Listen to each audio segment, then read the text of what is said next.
There's been way too much blame, way too much finger pointing, way too much politicizing and fear and panic and hysteria on the coronavirus. Ton of fake news, misinformation going around once again. We, on this program, we are going to be dedicated to bringing you facts without fear. We are Americans. We will start this program every night with the facts first, without fear. We'll call out those that are so corrupt that have nothing but a political agenda. That would include the media mob, many of them.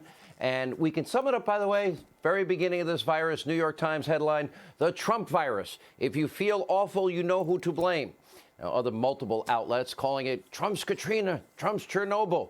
We're going to analyze the destructive, irresponsible behavior of the mob and the Democratic Party. But first, we're going to start with the facts without fear. Why? To help keep your family, our American family, safe and healthy. I hope one day we get rid of cancer and heart disease, that we lose tens of thousands of people to the flu every year. We want everybody safe and healthy and sound. We start tonight with breaking news. I've spent a considerable amount of time now speaking with leaders all weekend and today from the president's task force. Here's where we are. This very moment is a critical time for everybody in the country. My sources are very clear tonight. We are now entering what will be the crucial defining 15-day period as it relates to this virus, where we must slow the spread of coronavirus. And if we all join as Americans, the virus doesn't discriminate against Republican, Democrat, liberal, or conservative, does it? If we can do this for 15 days, thousands of American lives will be saved. Look at your screen. These are the recommendations from the task force and the administration for all Americans. If you feel sick, stay at home. If your kids feel sick, do not send them to school or daycare. If someone in your household has tested positive for coronavirus, please self-quarantine your entire household. Keep them at home. If you are an older person or an individual with underlying medical conditions, a compromised immune system, maybe you're receiving chemotherapy, radiation, have autoimmune issues, whatever the underlying diseases are, please stay away. Almost quarantine yourself from other people. It is critically important we heed these guidelines, especially in this 15-day period starting today. If everybody does their part in the next 2 weeks, we know for a fact lives will be saved. Don't be afraid to be vigilant. If you need more information, there's the website, coronavirus.gov. We'll put it up later in the program. As the president said earlier today, our key main focus must be slowing the spread of this disease. And now for the 15-day period, the president is asking all Americans, even those that, well, don't like a single thing he's done. Let's all join together in this effort. My administration is recommending that all Americans, including the young and healthy, work to engage in schooling from home when possible, avoid gathering in groups of more than 10 people, avoid discretionary travel, and avoid eating and drinking at bars, restaurants, and public food courts. If everyone makes this change or these critical changes and sacrifices now, we will rally together as one nation, and we will defeat the virus, and we're going to have a big celebration all together. President's right. We're fighting an invisible enemy, and now slowing the spread is crucial. It is key. Luckily, in this case, some pretty basic steps by all of us together will go a very long way. For example, many Americans are now working remotely. Thank God for technology. Numerous schools, universities, they are utilizing online learning. Another great progress. Thousands of bars, restaurants across the country are now limiting service to takeout and delivery. I want these guys to keep staying in business, so I'm trying to patronize all the businesses I know. Anyway, tonight, especially local business, it's critically important that you practice great hygiene and what we call social distancing. And according to the studies, this virus is 3 times more contagious than the flu. From the beginning, if you remember our coverage, we were telling you, we noticed that people with virtually no symptoms or none whatsoever, they were capable of unknowingly passing it on to others. And while most young people, unlike H1N1, well, they don't experience sometimes no symptoms or not severe symptoms, mild symptoms, they can spread this disease like wildfire. And the overwhelming people that do contract the disease, again, no symptoms, mild symptoms, or you'll get the flu but fully recover. And if they, by the way, are around those with those underlying conditions, compromised immune systems, and they pass on this virus, we risk losing those lives. That's why this is important. As I've been saying, let's protect our grandmothers, our grandparents, our older moms and dads. That's what this 15-day period is all about. Look, we're the land of the free and the home of the brave. These are not just words and an anthem, because that is who we are as a people. It's in our DNA. I always say, let not your hearts be troubled. We're going to get through this. During his first inaugural address, you may remember President Roosevelt reassuring Americans during a time of great uncertainty, saying the only thing we have to fear is fear itself. Fear is not helping here. Those advancing political agendas, they're not helping either. 86 years later, those words, they still ring true today. In a few short decades, this country defeated, let's see, Nazism, fascism, communism, imperial Japan. We made it through a Great Depression, the Great Recession, 9/11, the Cold War. We're the American people. We face our problems head on, rise to the occasion, overcome our challenges no matter what, with the greatest, best medical researchers, scientists, doctors in the entire world. The coronavirus is no different. So far, there have been under 200,000 confirmed cases worldwide. It's on 181,377. I have an updated number right there. Anyway, and more than 7,000 deaths. The goal is to save as many lives here in America and worldwide as possible. At home in America, 3,800 Americans have tested positive for the disease. Again, facts without fear. Less than 100 have died. Those numbers will rise, likely dramatically, with more testing, or the numbers that have contracted the disease. It is then expected, if everybody does their part, it will level off. The sooner the better. And for context, a lot of people don't seem to know this, and this is why the fear-mongering and the panic and the hype and hysteria is so unhelpful. Last year, over 35 million Americans contracted the flu. Over 490,000 Americans hospitalized for the flu. 34,000 Americans died of the flu right here in the United States over the course of just 1 year, and that's pretty typical. Now, thankfully, the toll surrounding coronavirus is lower. However, facts without fear, if we take all the necessary precautions, the stats will level off and ultimately begin a decline in hopefully 4 to 6 weeks max, and we can get back to life as normal. Tonight, we all must do whatever is necessary to stop the spread of the disease, protect our older fellow Americans, flatten that curve, and more importantly, save lives. We can say this tonight without a doubt. The president's China and European travel ban, I predict, will go down as the single most consequential decision in history. That's not political. It brought us time. It bought hospitals time to prepare for the worst case scenario. It bought the federal government time to source ventilators and other medical supplies. It bought doctors, scientists, researchers time to develop either treatments and eventually, hopefully, a vaccine.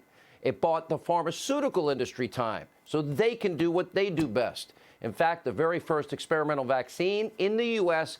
was tested today, earlier today. And let's not forget, it also bought enough time for an unprecedented public-private partnership to form, as the president announced Friday. I would say within 3 weeks of us identifying the virus, then the travel ban quarantine, this unprecedented public-private partnership where we're going to go into parking lots of Walmart's, Walgreens, CVS. I don't want to forget all the great companies that are helping. And we're now going to be able to do something we've never been able to do before at record speed. A groundbreaking new system, a new paradigm, drive-through testing sites is in the works now all across the country, with many locations already open in record time. Today, even the media mob, they showed, maybe they were sick today, slight signs of moderate restraint. It wasn't all gotcha questions and personal attacks. However, sadly, there are those who will always be more interested in bludgeoning the president politically than actually solving a problem. In this case, a pandemic. Sadly, pandemics happen. I wish they never happened, which brings us to the politics of this virus. Context is important in life. So take a look at this timeline. This is different and put together by Joel Pollack. Look at this. January 21st, the very first person with coronavirus arrived in the U.S. from China. That's not long ago. The same time, Democrats, what were they doing? They were in the throes of an all-consuming, what has been a culmination of a 3-year quest to impeach and throw Donald Trump out of office, undo an election that they never accepted the results of in the beginning. January 23rd, House impeachment managers, what were they doing? Oh, they were doing their opening arguments on impeachment. Same day, China completely sealed off the entire province of Wuhan. Then on January 31st, look at this. The president then declared that national health emergency, ordered mandatory 2-week quarantines. He issued the travel ban on all travel to and from China. And on that same day, what were the Democrats doing? They were busy with impeaching the president. They weren't caring. January 31st, Senate Democrats desperately pushing for more impeachment witnesses, the day that Donald Trump put the travel ban quarantine in effect. Wow. Wasn't until February 5th that the impeachment charade was officially over, and even then, many were plotting future impeachment investigations. The next one. Meanwhile, other top Democrats, they were calling the president's travel ban racist. On January 31st, the day of the travel ban, what did quid pro quo Joe say about the president's actions? He said they were xenophobic, they were hysterical, and the president was fear-mongering. No, Joe, you're wrong. Democrat House members, they were worried that the ban would stoke racial discrimination. Look at your screen. No president has done more or acted quicker to stop the spread of a pandemic or a disease, and yet the president's been trashed every step of the way by Democrats and, of course, their state-run TV and the media mob. Take a look. We're working very strongly with China on the coronavirus. This is no time for Donald Trump's record of hysteria, xenophobia. I have today declared that the coronavirus presents a public health emergency in the United States. We have a crisis of coronavirus, and President Trump has no plan. We've stopped non-U.S. citizens from coming into America from China. That was done very early on. We're screening people, and we have been at a very high level. We're working very hard to expedite the longer process of developing a vaccine. We have to just stipulate to fact. We have to dispel some of the misinformation that has been put out there. To unleash the full power of the federal government in this effort today, I am officially declaring a national emergency. Shut this president up right now because he is undermining the doctors and the scientists who are trying to help the American people. And at last night's dull, boring debate, you had Dr. Quid Pro Quo Joe and Dr. Bolshevik Bernie Sanders making it abundantly clear they never would have enacted a travel ban to stop the spread of coronavirus. That would have been the single biggest mistake that would have resulted in thousands of Americans contracting the disease and untold numbers dying. They want completely open borders even still, unchecked immigration. They both want government-run free health care for all, including illegal immigrants. Yeah, this is going to be very expensive at the end of the day. Those two bozos, they didn't quite get it, and it's likely thousands of Americans would have contracted the virus, and many other Americans die from it. America's borders, as we've been saying, have got to be safe. Testing, screening those who come into our country, that's one aspect of it. Also, we don't want people with radical agendas. We want people that are able to take care of themselves if we do invite them into our country to be part of our American family. We don't care where you come from. Just let us vet you. Our healthcare system, while not perfect, produces the best doctors, medicine, research anywhere in the world. But Dr. Quid Pro Quo Joe is now telling voters that he would have done a much better job as president, that his socialist ideas of, he wants to expand Obamacare. Millions lost their doctors, millions lost their plans, and on average, we're paying 200% more. And 37% of Americans have one Obama-Biden care exchange option. This is the same guy who can't even get through a digital town hall on Saturday without turning it into a complete and total disaster and shift show. Take a look. But the whole point of this is that we can do a lot to deal with endangered species. And one of the things I would like to raise is that we have to deal with this on an international basis as well.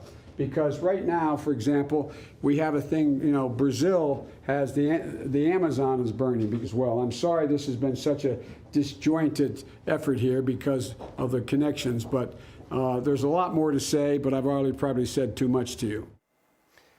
Now, in 232 days, you, the American people, Oh, I'm sorry. Oh, the camera's over here. Oh, it doesn't say Hannity for president or anything to cover it up. A disaster. And it started like 2.5 hours late.